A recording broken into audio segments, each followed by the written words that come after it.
These things have microphones in them, don't they? Yep.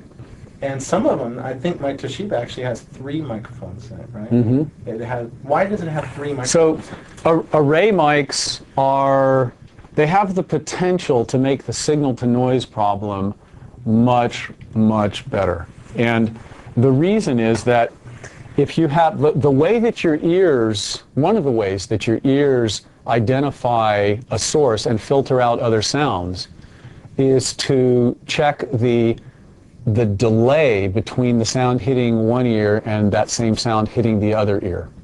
Okay? So there is a triangulation, essentially, for a cone of locations, for a cone of sound sources, there is a specific delay between hitting the right ear and the left ear. If I turn this way, that delay is different, but it's still the same cone. Yeah. Okay?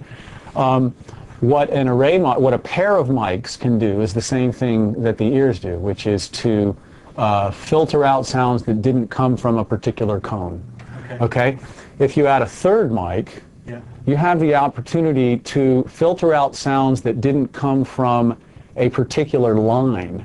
Okay? So you can really isolate a source very, very well with array mics. Now, one of the key things that you need to be able to add is the ability to track your desired source, because the desired source is not always going to be stationary.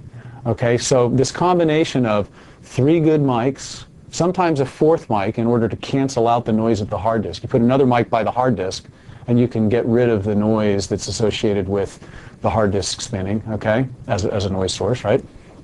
So an array of microphones and software that tracks where did my desired source go, you know, given the frequency output of that source, that's the one I want to track, follow it as it moves around. That's how our brains do signal-to-noise improvement, and that's how PCs eventually will do a good job of signal-to-noise improvement. And so today we're really not taking advantage of those array microphones. Well, there's a great existing scenario, which is to record in stereo, and then use a pair of stereo headphones.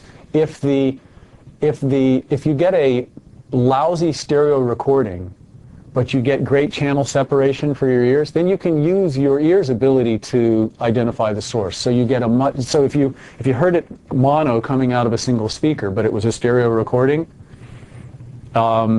you might get an okay ability to hear the speaker. If you had a little trouble hearing the speaker, put on stereo headset, you have a much easier sense of the speaker. Interesting.